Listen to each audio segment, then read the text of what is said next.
بسم اللہ الرحمن الرحیم رب اشرح لی صدری ویسر لی امری واحلل عقدۃ من لسانی یفقہوا قولی۔ السلام علیکم ورحمۃ اللہ وبرکاتہ۔ آج ہم علوم القرآن کے سلسلے کا چوتھا پروگرام پیش کر رہے ہیں، جس میں ہم امت مسلمہ کے عظیم مفسرین کا کچھ ذکر کریں گے کہ جنہوں نے قرآن کی تفسیر بیان کرنے میں اپنا کردار ادا کیا اور تاریخ اسلام کے شروع سے لے کے آج تک جن کی تفاسیر امت مسلمہ میں مشہور و معروف ہیں اور جن کو لوگ قدر کی نگاہ سے دیکھتے ہیں۔ تفسیر کا علم تو صحابہ کرام رضی اللہ تعالیٰ عنہ کے دور مبارک میں شروع ہو گیا تھا۔ صحابہ کرام نے اپنی زندگیاں اس کے لیے وقف کر دی تھیں۔ خلفائے راشدین حضرت عائشہ صدیقہ رضی اللہ تعالیٰ عنہا، حضرت عبداللہ ابن عباس، عبداللہ ابن مسعود، عبداللہ ابن عمر، زید بن ثابت، ابی بن کعب، یہ وہ صحابہ تھے جو قرآن کو سمجھتے تھے، قرآن کو بیان کرتے تھے، جن سے لوگ آ کے قرآن کے بارے میں پوچھا کرتے تھے۔ عبداللہ ابن عباس کو سب سے پہلا مفسر قرآن کہا جا سکتا ہے، کیونکہ ایک تو آپ نے نبی صلی اللہ علیہ وسلم کا دور بھی پایا، نبی صلی اللہ علیہ وسلم کے قریب ترین رشتہ دار بھی تھے، آپ کے چچا زاد بھائی تھے۔ اس کے علاوہ آپ نے حضرت عمر فاروق رضی اللہ تعالیٰ عنہ کا دور بھی پایا۔ حضرت عمر فاروق آپ کو اکابر صحابہ کے ساتھ بٹھایا کرتے تھے اور کہا کرتے تھے کہ یہ قرآن کا وہ علم جانتا ہے جو تم لوگ نہیں جانتے۔ اس کے بعد آپ نے حضرت علی کا دور پایا، حضرت علی کے بہت قریب تھے، حضرت علی کے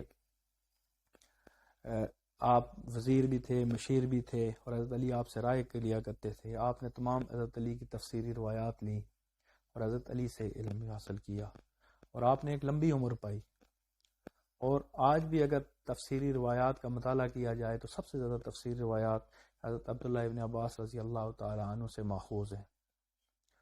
اس کے بعد آپ کے شاگرد تھے جو آپ کے وصال کے بعد جنہوں نے آپ کی زندگی میں آپ سے علم تفسیر حاصل کیا اور آپ کی وصال کے بعد آپ کا منبر سنبھالا اور تفسیر میں آگے تفسیر کے علم کو آگے بڑھایا، وہ حضرت مجاہد ابن جبیر ہیں رضی اللہ تعالی رحمۃ اللہ علیہ۔ وہ ایک تابعی تھے، حضرت عمر کے دور میں ان کی پیدائش ہوئی تھی۔ آج اگر بخاری، مسلم، ابن ماجہ، ترمذی، ساستہ کی ساری کتابیں اٹھا کے دیکھیں تو آپ کو سب سے زیادہ حضرت مجاہد ابن جبیر کے اقوال نظر آئیں گے۔ اور مجاہد ابن جبیر رضی اللہ تعالی عنہ کی ایک تفسیر بھی موجود تھی، جس کو ابھی شائع بھی کیا گیا ہے کہ آپ نے اپنی تفسیری روایات کے ذیل ذکران کی وضاحت پیش کی۔ اور آپ بھی وہ صحابی، آپ ہی وہ تابعی ہیں جنہوں نے حضرت عبداللہ ابن عباس سے 30 سے زیادہ دفعہ قرآن کو پڑھا، اور آپ فرماتے ہیں کہ 3 بار تو میں نے اس طرح پڑھا، اس طرح اس کو مطالعہ کیا کہ جس طرح وہ ایک ایک آیت پہ رکتے، میں ان سے پوچھتا کہ اس کا شان نزول کیا ہے، یہ کس کے بارے میں نازل ہوئی ہے، اس سے کیا کیا احکامات نکلتے ہیں، اور اس میں ناسخ ہے، منسوخ ہے، یہ عام ہے، خاص ہے، اس کا ہر علم ان سے پوچھتے تھے۔ تو آج عبداللہ ابن عباس کی تفسیری روایات جتنی بھی ہیں حضرت مجاہد ابن جبیر رحمۃ اللہ علیہ سے آگے امت تک پہنچی ہیں۔ اگر دیکھا جائے تو یہ ان کا ایک بہت بڑا کارنامہ ہے، اور تابعین میں وہ سب سے بڑے مفسر تھے۔ روایات کا سہارا لیا، نبی صلی اللہ علیہ وسلم کی روایات کا سہارا لے کے آپ نے اپنی تفسیر بیان فرمائی۔ اس کے بعد لغت کے اعتبار سے عبد الملک اسمعی ایک تابعی تھے، انہوں نے تفسیر پہ کام کیا، جنہوں نے عرب کے مختلف محاورات، شعر، عربی ادب، عربی لغت کو سمجھنے کے لیے گھر گھر کا چکر لگایا، اپنی زندگی کو وقف کر دیا۔ اور آج جتنی بھی عربی لغت کی تفسیری روایات جتنی بھی ہم تک پہنچی ہیں تو ان میں عبد الملک اسمعی کا کردار بہت ہی نمایاں ہے۔ پھر کچھ لوگوں نے تفسیری علم کو فقہ یعنی اس سے احکام نکالنا اور ان کو بیان کرنے کے لیے استعمال کیا، قرآن سے احکام اخذ کیے، جس میں آپ کے ائمہ اربعہ ان نے بڑے پیمانے پہ کام کیا۔ حضرت امام ابو حنیفہ کے بارے میں کہتے ہیں کہ آپ نے قرآن سے 86,000 سے زیادہ مسائل اخذ کیے، اور آپ کے شاگردوں کو اگر دیکھا جائے تو وہ 10 لاکھ سے اوپر چلے گئے۔ پھر امام شافعی جو اسلامی تاریخ کا ایک بریلینٹ دماغ تھے، اصول فقہ کا علم ہی آپ کی ایجاد ہے، اصول حدیث پہ آپ نے بڑا کام کیا، تو آپ نے بھی ہزاروں کی تعداد میں قرآن سے مسائل اخذ کیے۔ اب قرآن کے 3 منہج چل رہے تھے کہ ایک تو تفاسیر روایات کو بنیاد بنا کے کی گئی، عربی ادب کو بنیاد دوسرے نمبر پہ کیا گیا، تیسرے فقہ احکام کو قرآن سے اخذ کیا گیا۔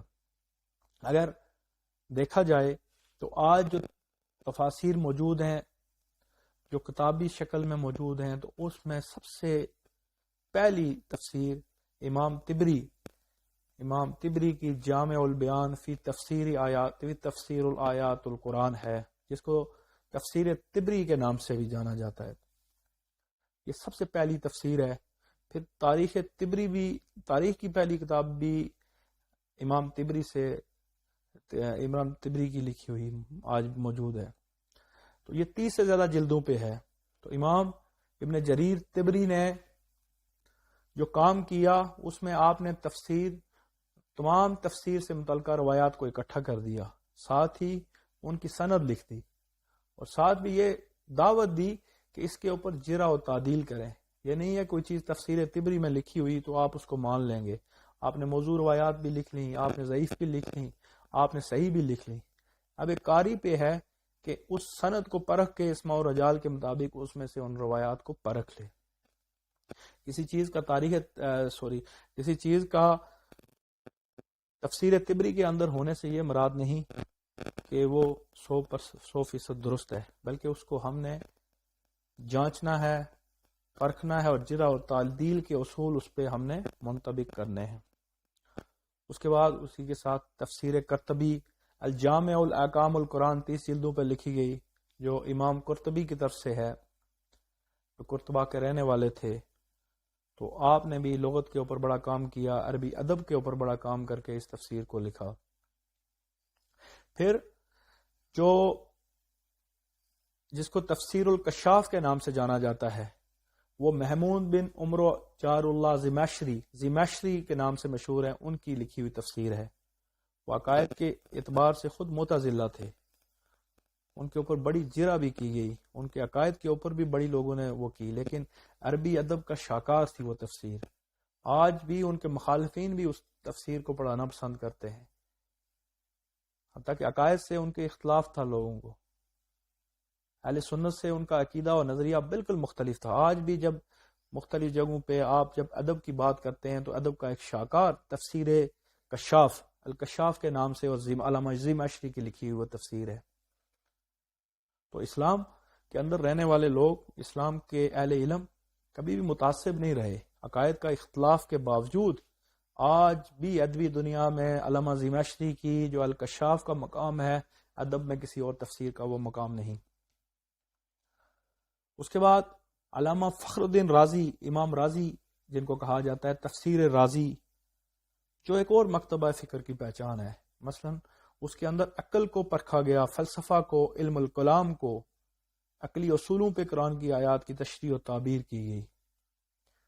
یہ عقل کا مکتبہ فکر ہے۔ جب یونانی فلسفہ عام ہو گیا اور ہر طرف جلغار ہو گئی، تو اسلام کے مخالف نظریات کا انہوں نے عقل کے ساتھ اور علم الکلام سے، فلسفہ کی بنیاد پہ جواب دیا۔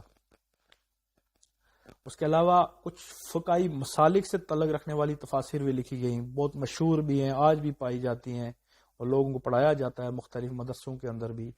تفسیر بیضاوی امام بیضاوی کی ہے، جو شافعی مسلک کی نمائندہ تفسیر ہے، جس میں شافعی مسلک کے احکامات کو بیان کیا گیا، ان کو ترجیح دی گئی۔ پھر اس کے بعد حنفی فقہ کی نمائندہ تفاسیر بھی ہیں، المعالم التنزیل والمدارک اور المدارک التنزیل، یہ دونوں تفاسیر ہیں جو فقہ حنفی کی نمائندہ تفاسیر ہیں۔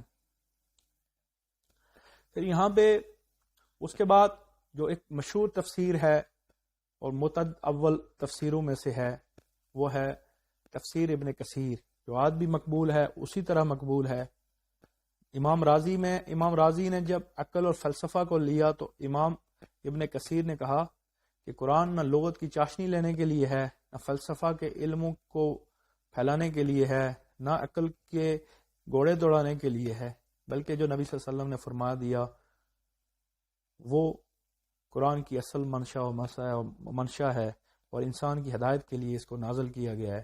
آپ نے روایات کو بیس بنایا، تفسیر القرآن بالقرآن کا ایک شاہکار تھی، یہ تفسیر بالحدیث کا یہ ایک شاہکار تھی، تو آپ نے کہا کہ انسان کے عمل کے لیے یہ قرآن نازل کیا گیا ہے۔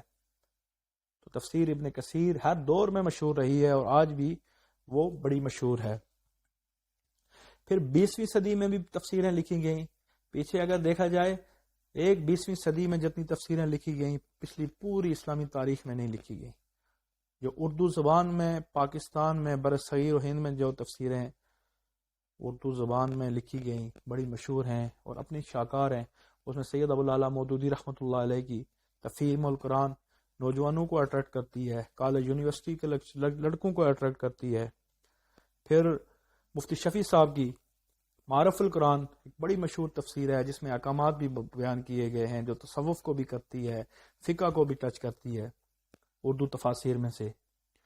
پھر مولانا امین احسن اصلاحی کی تدبر القرآن بھی بڑی مشہور تفسیر ہے، لیکن اس میں آپ نے عربی ادب پہ بہت ہی زیادہ انحصار کر دیا، یعنی آپ کا معیاری ادب عربی ادب بن گیا یا لغت کو لیا اور بہت سی روایات کو آپ نے چھوڑ دیا، بہت سی جگہوں پہ جس پہ آپ پہ جرا بھی کی گئی بہت زیادہ، لیکن ایک مشہور تفسیر ہے، ادب کی چاشنی اس میں بھی نظر آتی ہے۔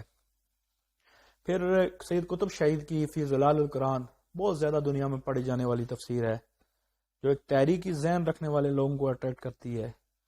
تفسیر عثمانی بھی ہے، پھر کرم شاہ الازری بریلوی مکتبہ فکرز کی نمائندہ تفسیروں میں سے ایک ہے، ان کی ضیاء القرآن۔ تو بر صغیر میں بھی تفسیر پہ بہت زیادہ کام کیا گیا۔